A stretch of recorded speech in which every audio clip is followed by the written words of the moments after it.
नमस्कार, मैं हूं संजय शर्मा। आप देख रहे हैं 4 PM news network. Bharatiya Janata party के जो नेता ये बात को प्रचारित कर रहे थे कि राहुल गांधी प्रियंका गांधी को आगे नहीं बढ़ने देना चाहते, उन सबको जवाब मिल गया। प्रियंका गांधी वायनाड से चुनाव लड़ रही हैं, लड़ क्या रही हैं, जीत जाएंगी, कोई शक ही नहीं है किसी को। प्रधानमंत्री पर वो जबरदस्त कटाक्ष करती हैं, तो अब पार्लियामेंट में बहुत बढ़िया नजारा आएगा। भाई बहन दोनों होंगे और प्रियंका गांधी मोदी जी को उनकी शैली में जवाब देंगी। प्रियंका गांधी की पार्लियामेंट में एंट्री से कांग्रेस बहुत बम बम है। उधर मोहन भागवत और योगी की मुलाकातों पे बड़ा सस्पेंस बना हुआ है। इंडियन एक्सप्रेस ने खबर छापी कि एक दिन में 2 मुलाकातें हुई, फिर अगले दिन अखबार में छपी मुलाकात नहीं हुई। तरह तरह के कयास हैं और ये पहली बार हो रहा है कि संघ भी बता नहीं रहा है कि मुलाकात हुई या नहीं, और ना संघ ऐसे मामलों पे स्पष्टीकरण दे देता है। मैं जाने माने पत्रकार अभय दुबे जी के साथ शो करता हूं। आज मैंने ये सारे सवाल उनसे पूछे और जानना चाहा कि भारतीय जनता पार्टी की उत्तर प्रदेश में जो दुर्गति है, इसको रोकने का उपाय क्या है। क्या मुख्यमंत्री को बदला जाएगा या फिर कोई और उपाय है जिससे दलित और पिछड़े आ जाएं। महाराष्ट्र, झारखंड, हरियाणा तीनों राज्यों में चुनाव होने हैं और बीजेपी की बैंड बजी हुई है। ये सारी बातें इस इंटरव्यू में बहुत शानदार बातचीत है। आगे बढ़ने से पहले आपसे रिक्वेस्ट है, चैनल को ज्वाइन कीजिएगा, सब्सक्राइब करिएगा। चलते हैं अभय जी के पास। 4 PM न्यूज नेटवर्क में स्वागत है अभय दिनेश जी आपका।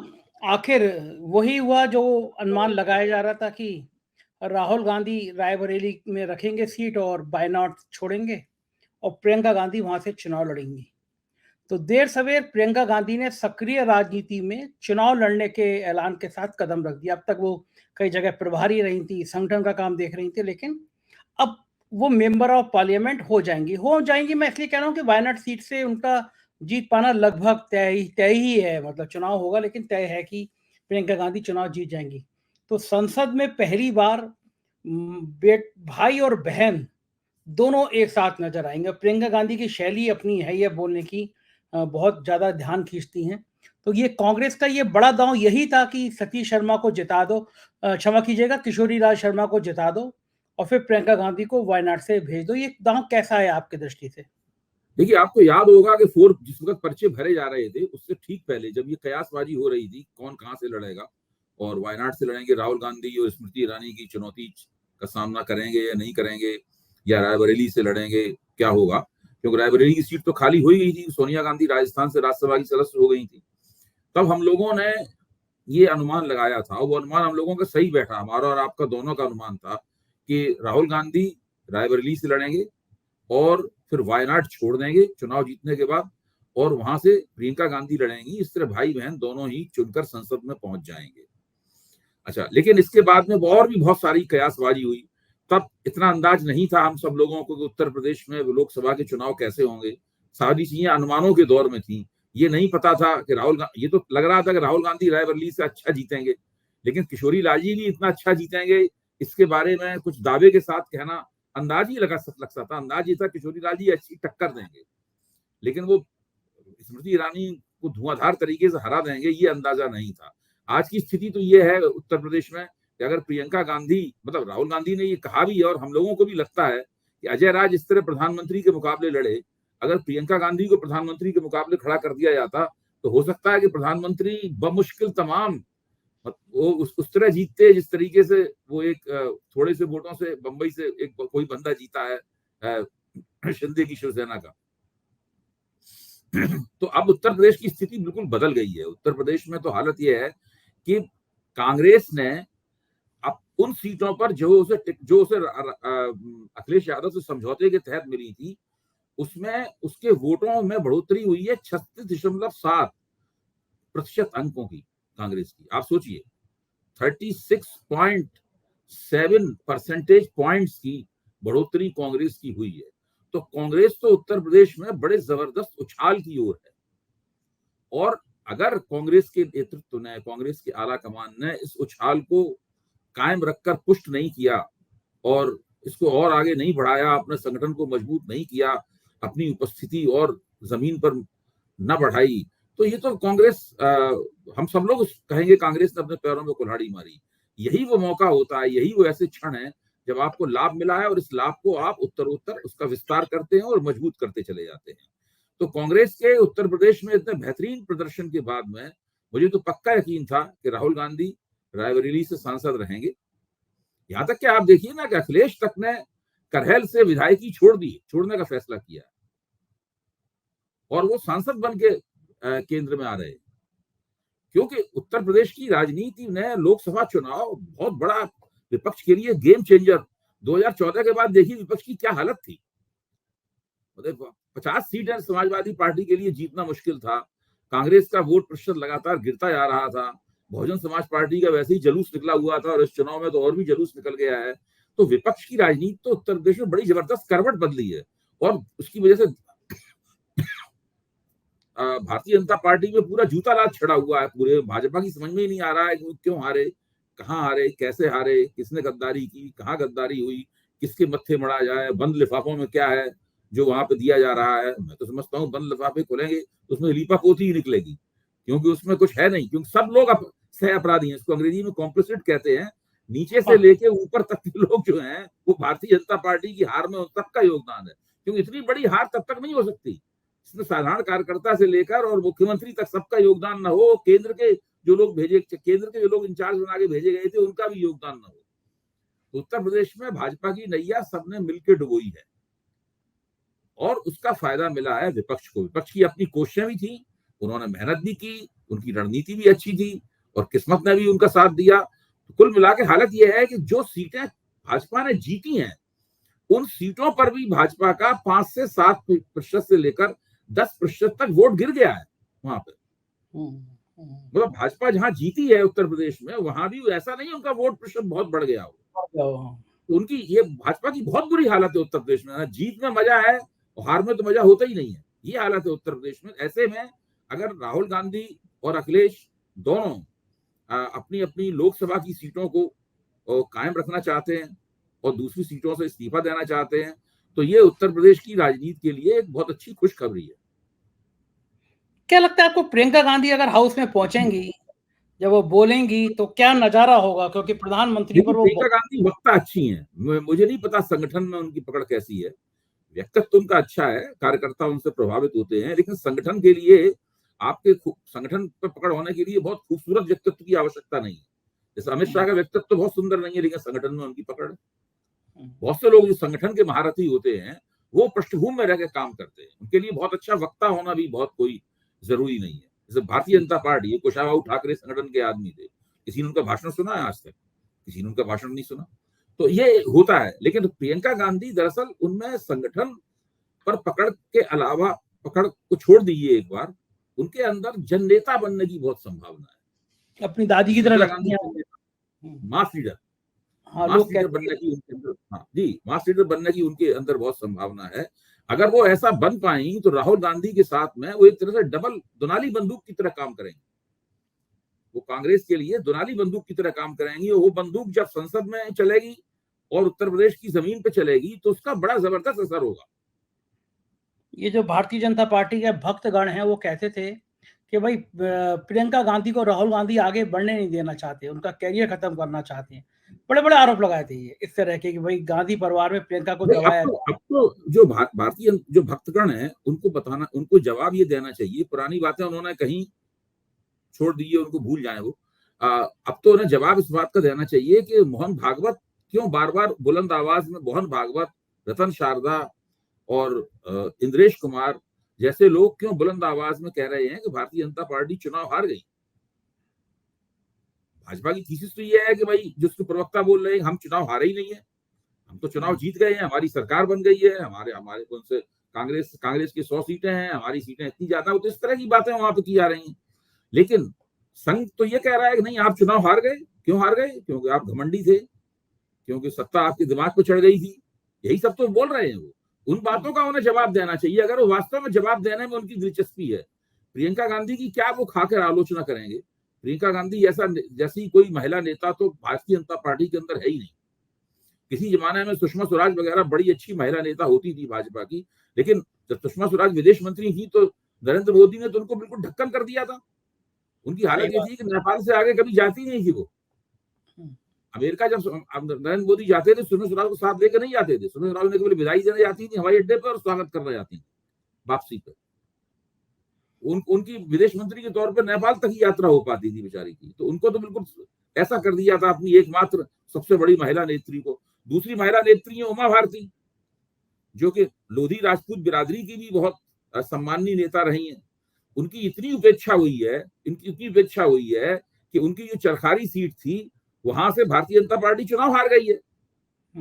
दूसरे, आप उत्तर प्रदेश में जो लोधी समाज है उसने भाजपा के खिलाफ वोट किया है। पूरे बुंदेलखंड में लोधी समाज छाया हुआ है और दूसरी जगहों पे भी उसने भाजपा के खिलाफ वोट किया है। तो तीसरी जो ताकतवर नेत्री हैं स्मृति ईरानी, उनका प्रचार करने के लिए प्रधानमंत्री गए नहीं एक बार भी। वो कभी महिलाओं की नेता नहीं रही। स्मृति ईरानी अपस्टार्ट है। अपस्टार्ट का मतलब ये होता है कि ऊपर से टपकाई गई नेता है। ये छतरीधारी नेता है जो ऊपर से टपकाए जाते हैं। ऊपर से टपकाई गई नेता है। किन्हीं विशेष परिस्थितियों में ऐसे लोगों को हर पार्टी में मौका मिल जाता है। कुछ खास परिस्थितियों में, खास कारणों से स्मृति ईरानी को भी मौका मिल गया और उन्होंने एक बार राहुल गांधी कांग्रेस की अपनी गलतियों से राहुल गांधी 55,000 वोट से चुनाव हार गए।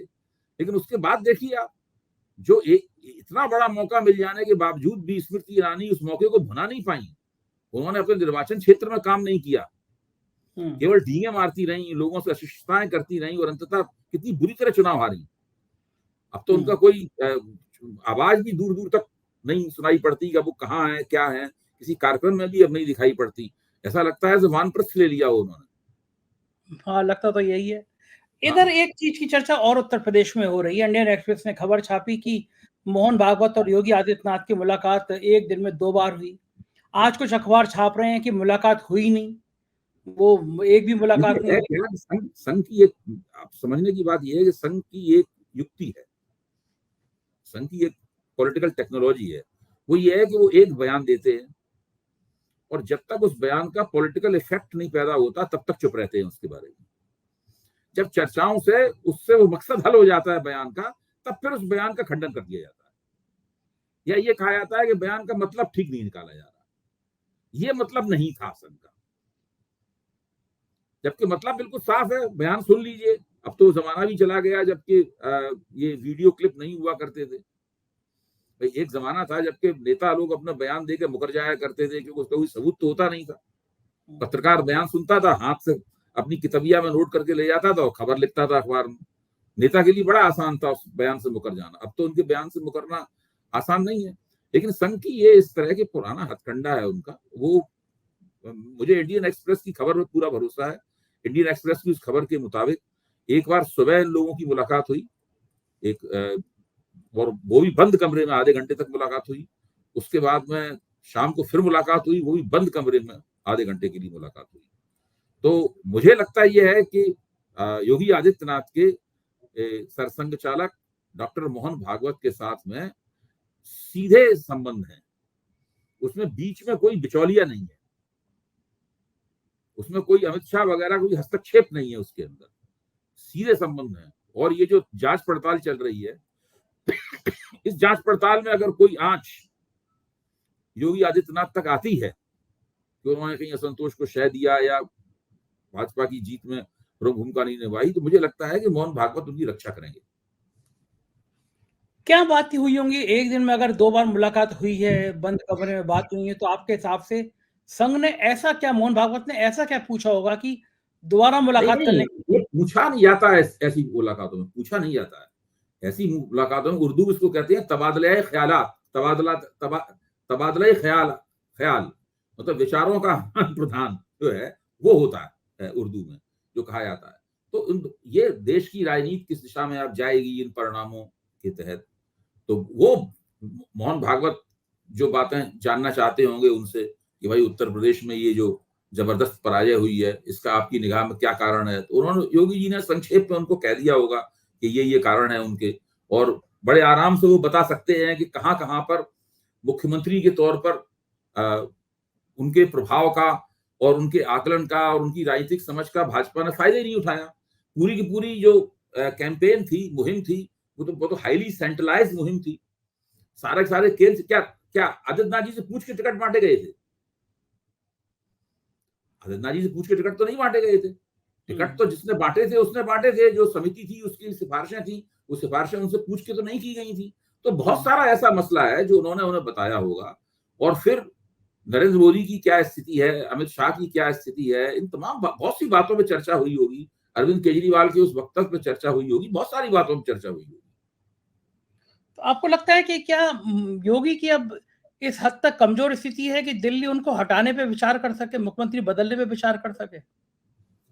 देखिए, चाहते तो होंगे वो हटाना, लेकिन वो बदल नहीं पाएंगे, हटा नहीं पाएंगे, क्योंकि ऐसे व्यक्ति को जिसको भारतीय जनता पार्टी सारे देश में अपने स्टार प्रचारक के तौर पर पेश करती है, ऐसे व्यक्ति को अगर हटाया जाएगा तो हटाने से पहले एक लाभ हानि नुकसान का आकलन किया जाएगा कि रहने से क्या लाभ और हानि है, हटाने से क्या लाभ और हानि है।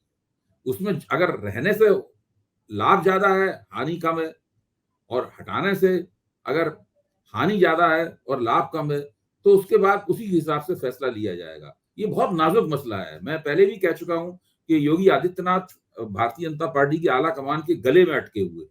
वो ना उन्हें उगल सकते हैं ना निगल सकते हैं। तो वो बताइए, अगर योगी आदित्यनाथ का चेहरा रहता है, पहले ये जो हार हुई है इसमें पीछे सबसे बड़ा कारण है पिछड़े और दलितों की नाराजगी। अगर योगी आदित्यनाथ का चेहरा रहता है तो क्या पिछड़े और दलित फिर से बीजेपी से जुड़ पाएंगे? क्योंकि अभी तो नहीं, चलिए इसकी कोई गारंटी नहीं। पिछड़े और दलित योगी आदित्यनाथ के कारण नहीं जुड़े थे बीजेपी से। पिछड़े और दलित उस सोशल हाँ, वो तो इंजीनियरिंग अमित के शाह काम, की स्ट्रेटेजी से, अमित शाह की हाँ, स्ट्रेटेजी हाँ, थी। उस सोशल इंजीनियरिंग की वजह से जुड़े थे, जो कि सन 60 के दशक से दीनदयाल उपाध्याय के जमाने से की जा रही थी। अमित शाह ने उसको उत्तर प्रदेश में आगे बढ़ाया, इसमें कोई शक नहीं। उसकी वजह से धीरे धीरे कर ये हिंदू एकता बनी थी। योगी आदित्यनाथ की वजह से तो एक नया वर्ग जोड़ा था, भाजपा के वोटों में बढ़ोतरी हुई थी, वो तो राजपूत समाज। राजपूत समाज भारतीय जनता पार्टी का स्थायी वोटर नहीं था, कभी नहीं रहा। वो समाजवादी पार्टी के साथ भी जुड़ा रहा है और उसके बड़े नेता समाजवादी पार्टी के प्रति हमदर्दी रखते रहे हैं। मुलायम सिंह के जमाने से समाजवादी पार्टी से उनका संबंध रहा है, और अमर सिंह के जमाने में तो वो और भी ज्यादा उनसे हो गया था। जब वीर बहादुर सिंह कांग्रेस के मुख्यमंत्री थे उत्तर प्रदेश में, उस वक्त राजपूत बिरादरी बड़े जोश में थी और वो कांग्रेस के साथ जुड़ गई थी, क्योंकि राजपूत बिरादरी को अपना एक मस्कॉट चाहिए, अपना नेता चाहिए। जब आदित्यनाथ जी उत्तर प्रदेश के मुख्यमंत्री बने और उन्होंने बुलडोजर बाबा के तौर पर अपने प्रशासन का मॉडल उन्होंने एक चलाया, उन्होंने तो उत्तर राजपूत बिरादरी में बड़ा उत्साह पैदा हुआ। उसको लाभ भी हुआ विभिन्न मुकामों पर, मैं उसकी चर्चा भी नहीं करूंगा। तो उस लाभ की वजह से राजपूत बिरादरी उनके साथ जुड़ती चली गई। लेकिन जब उनको लगा कि ये नुकसान हो रहा है, राजपूतों को नुकसान हो रहा है टिकट बांटने में लोकसभा के, और हो सकता है कि आदित्यनाथ जी को हटाने के बारे में सोचा जा रहा हो, क्योंकि अमित शाह लगातार योगी आदित्यनाथ को अंडरकट कर रहे थे। तो उसकी वजह से कुछ पॉकेट्स में, मैं कहूंगा कुछ पॉकेट्स में राजपूतों ने गोलबंदी की, उससे भाजपा को नुकसान हुआ। अगर पूरे उत्तर प्रदेश को आप ध्यान में रखें तो ऊंची जातियों ने भाजपा को बहुत जबरदस्त वोट दिया है। 100 में 80 वोटरों ने ऊंची जात के भाजपा को वोट दिया है, उसमें राजपूत भी शामिल है। लेकिन कुछ पॉकेट्स हैं जहां पर राजपूतों की वजह से भाजपा को नुकसान हुआ। तो ये आपको लग रहा है कि अब अगर चेहरा योगी आदित्यनाथ रहेंगे तो पिछड़े और दलित फिर लौट आएंगे उतने, मतलब क्योंकि अब ये बात भी आई है कि आदित्यनाथ जी का पिछड़े और दलितों से कोई संबंध है ही नहीं। ये मांग नहीं देखिए, होगी कि भाई आदित्यनाथ जी अगर वोटरों का सवाल है तो केवल वो राजपूत बिरादरी को ही भाजपा में बनाए रख पाने में सक्षम है, मैं ये मानता हूँ। दूसरे, उन्होंने एक जो कानून व्यवस्था सुधारने का जो मॉडल बनाया है, उससे भी जो मध्यवर्गीय लोग हैं, ऊंची जातियां हैं, वो भी प्रभावित हुए हैं। उसकी तरीका उनका कोई भी हो, ऑपरेशन लंगड़ा उन्होंने चलाया, अपराधियों को गोली मार दी जाएगी अगर वो सरेंडर नहीं करेंगे, इससे अपराधी लोग भाग भूग गए, माफियाओं का उन्होंने दमन किया। तो ये सब जो उन्होंने काम किए हैं, उसकी वजह से उनकी एक अच्छी छवि बनी थी। क्योंकि कानून व्यवस्था जो मुख्यमंत्री संभालता है, उसकी छवि तुरंत बहुत तेजी के साथ ऊपर होती। आदित्यनाथ जी को पिछले 2022 के चुनाव में इस बात का लाभ हुआ था, और उसका लाभ भारतीय जनता पार्टी को लोकसभा चुनाव 2019 के चुनाव में भी उनकी वजह से पहुंचा था। लेकिन ये एक ऐसी ये एक ऐसा पहलू है जिसके लाभ एक बार उठाए जा सकते हैं, बार बार नहीं उठाए जा सकते इसके लाभ। ऐसा नहीं है कि एक ही चीज का लाभ हर चुनाव में आप, ऐसी गाय नहीं है इसमें जब आप दोहने के लिए जाएंगे पता उतना ही दूध देगी, अगली बार दोहेंगे तो उसमें कम दूध आएगा। तो ये ऐसी स्थिति होती है। इस बार उनको उसका लाभ नहीं हुआ, तो अब और राजपूतों को भी लगा कि भाई हमारे नेता को तो हटाने की साजिश रची जा रही है, तो कई जगहों पे उन्होंने पंचायतें की और एक तरह से भारतीय जनता पार्टी के खिलाफ वोट मांगा राजपूत नेताओं ने। और कई जगह राजपूत से नेताओं को अगर योगी आदित्यनाथ चाहते तो समझा के रोक सकते थे, उन्होंने अपनी तरफ से रोकने की कोई कोशिश भी नहीं की उनको। तो ये सारी की सारी बातें हैं। अगर योगी आदित्यनाथ को हटाया या केंद्र में ले गए तो राजपूत बिरादरी का एक बड़ा हिस्सा समाजवादी पार्टी में चला जाएगा और समाजवादी पार्टी में ऊंची जातियों का एक जो टोटा है वोटों का, वहां भी वो और जुड़ जाएगा उनके साथ। क्या लग रहा है आपको कि अगर ये हालात बने रहे तो बीजेपी सरवाइव कर पाएगी उत्तर प्रदेश में? प्रधानमंत्री का 2-3 चरणों में पीछे रह जाना, सिर्फ 1.25 लाख वोटों से जीत जाना, कितना दर्द होता होगा उनको, दिल में दर्द होता होगा कि ये हाल हो गया उत्तर प्रदेश में। नहीं, देखिए एक चुनाव के अंदर अंदर भाजपा बिल्कुल अजेय लग रही थी उत्तर प्रदेश में, सारा उसका शीराजा बिखरता हुआ दिखाई पड़ रहा है। और जिस तरीके से वो अपनी हार की समीक्षा कर रहे हैं, उससे मुझे नहीं लगता कि अभी जल्दी ही उनकी किस्मत उनकी पलटने वाली है। अभी उनको और भी मुश्किलों का सामना करना पड़ेगा। अभी अगले लोकसभा चुनाव से 29 के लोकसभा चुनाव से पहले विधानसभा चुनाव होगा और मैं ये मानता हूं कि अगर अखिलेश ने और कांग्रेस ने अपने पत्ते सही तरीके से चले तो विधानसभा चुनाव में ये लोग भारतीय जनता पार्टी को उत्तर प्रदेश में हरा सकते हैं। हालांकि दोनों चुनाव बिल्कुल अलग अलग तरह के होते हैं। आप एक लोकसभा चुनाव में दो कॉन्स्टिट्यूएंसी में, 2 निर्वाचन क्षेत्रों में अच्छे वोट पाए और 3 में हार जाएं तो आप चुनाव निकाल ले जाएंगे। लेकिन विधानसभा में वो 3 अगर आप हार गए, 2 पीछे रह गए तो आप पीछे रह जाएंगे। हाँ, आप एक निर्वाचन क्षेत्र में बहुत ज्यादा वोट पाके 4 निर्वाचन क्षेत्रों की जीत कवर कर सकते हैं लोकसभा में। ये विधानसभा में अगर आप 4 निर्वाचन क्षेत्र हार गए और एक ही में जीते तो आप गए काम से। तो बिल्कुल दो अलग अलग किस्म के चुनाव हैं। तो कोई जरूरी नहीं है, लेकिन अखिलेश ने दिखाया है करके कि जो उनकी विधानसभा में जीत थी, उस जीत को उन्होंने लोकसभा में बढ़ाया है। अगर वो लोकसभा की इस जीत को विधानसभा में तब्दील कर सकें तो वो उत्तर प्रदेश के अगले मुख्यमंत्री होंगे। ठीक बात। और कांग्रेस के साथ मिली जुली सरकार बनाएंगे जो बहुत ही शक्तिशाली सरकार होगी। कांग्रेस का तजुर्बा भी उस सरकार के साथ में होगा सरकार चलाने का। और वो भारतीय जनता पार्टी के सारे राष्ट्रीय पैमाने पर पतन की घोषणा होगी। 2027 में होगा। अभी 2024 चल रहा है, 2.5 साल बाद उत्तर प्रदेश में चुनाव होगा। अब देखिए 2022 का चुनाव जीतने के बाद में 2.5 साल के 2.5 साल के अंदर अंदर देखो उत्तर प्रदेश में भाजपा की क्या हालत हुई। ठीक। लेकिन कोई नेता तो बड़े फूल जाते हैं। जनता दल यूनाइटेड के सांसद हैं, उन्होंने कहा है कि जिन्होंने मुझे वोट नहीं दिया मैं उनका काम ही नहीं करूंगा। नेता कैसे कह सकते हैं ये बात? देखिए ये चीज मैं इससे जोड़ के देखता हूं कि ये जो ईवीएम वाला मसला है, मैं इससे जोड़ता हूं। ये ईवीएम हैकिंग का सवाल नहीं है, मैं ईवीएम हैकिंग वगैरह में विश्वास नहीं करता। ईवीएम से क्या होता है कि जब आप एक ईवीएम के साथ में वो जिस मतदान केंद्र में रखी होती है, उस मतदान केंद्र जब गिनती होती है तो उस मतदान केंद्र में किस पार्टी को कितने वोट मिले उस ईवीएम से पकड़ में आ जाता है।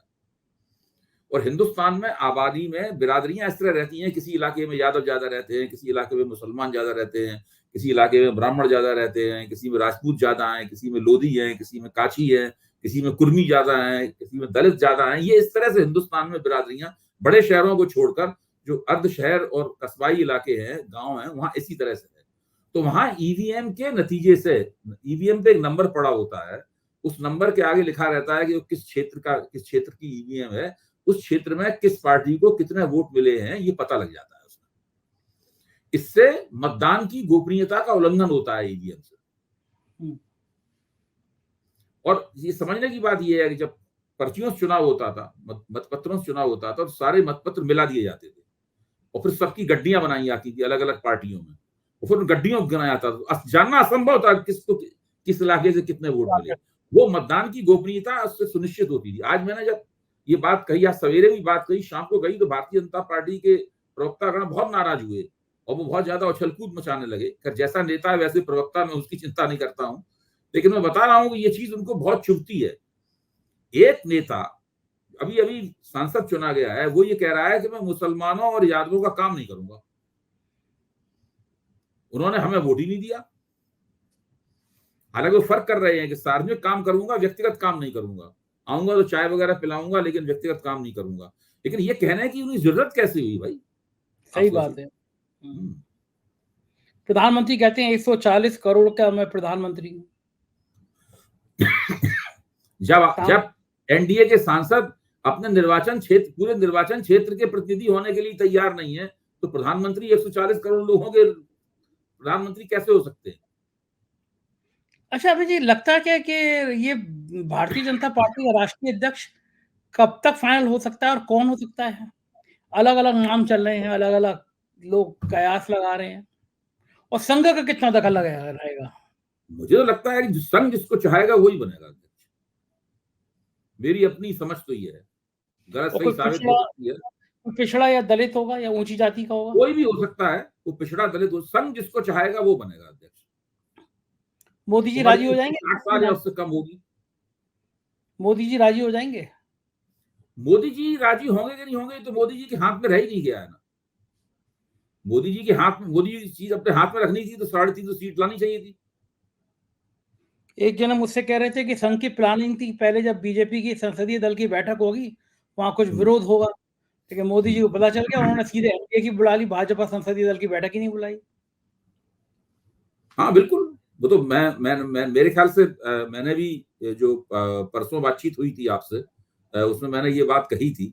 पूरा दांव यही खेला गया है कि भाजपा संसदीय दल की बैठक में नरेंद्र मोदी को अलग से बैठक बुला के पहले नेता चुना जाना चाहिए था, वो नहीं चुना गया।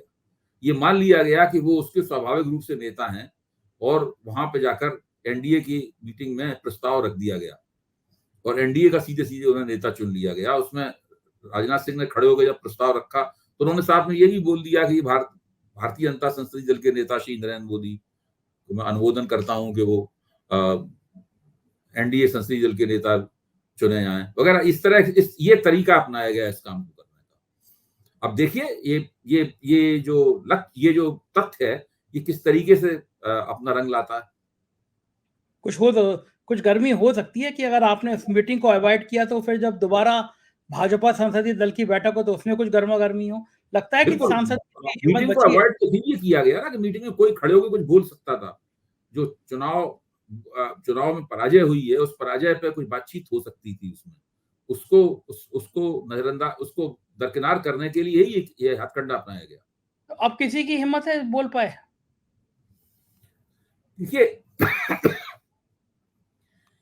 घटनाक्रम किस तरीके से आगे बढ़ता है ये सब इस पर निर्भर करता है।